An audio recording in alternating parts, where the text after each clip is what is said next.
Thank you very much. Now, I want to blue sky it a little bit because I think we want to leave some time for some questions. I know there's some people that want to ask questions. But are there any changes to institutions? Banks have been reluctant to be involved. Government creating enabling programs, maybe having some success.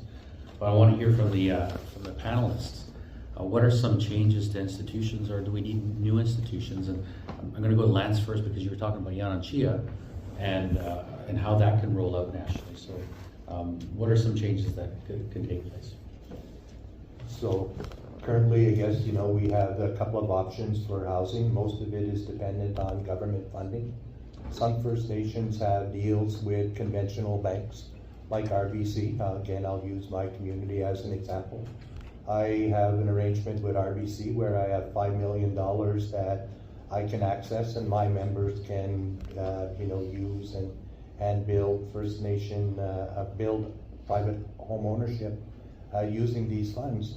With Yan and Chia, with what we've done in Quebec with SEDAC, is we have believed that developing the NACA network and the Indigenous financial institutions is part of the solution going forward.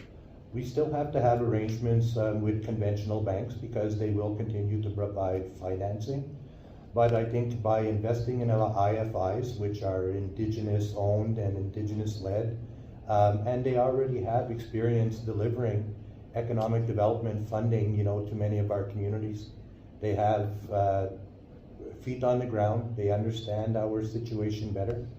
And I only say that we should be investing in IFIs and our own capacities because down the road, as government moves towards devolution or we take over care and control of housing-related programs, we need to lessen our dependence on conventional banks because at the end of the day, they will lend us money, don't get me wrong, and we're appreciative of it. But as you've heard, we have to have a number of other tools and backstops in place to be able to access those funds because they won't take any of the risk.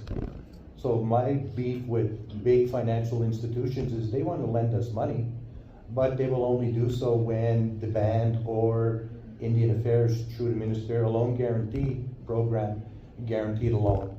They are risk averse, they take no chances in our community, but they generate hundreds of thousands of dollars in profits that aren't reinvested back in our community. So the way forward is let's build our capacities, let's invest in IFIs, where we know that those meager funds that they generate and profits that they make are reinvested back in our communities, whether it should be true for business development, or in our case now, transitioning them to become better able to deliver housing loans like we're doing in Quebec through SEDAC, through the NACA network.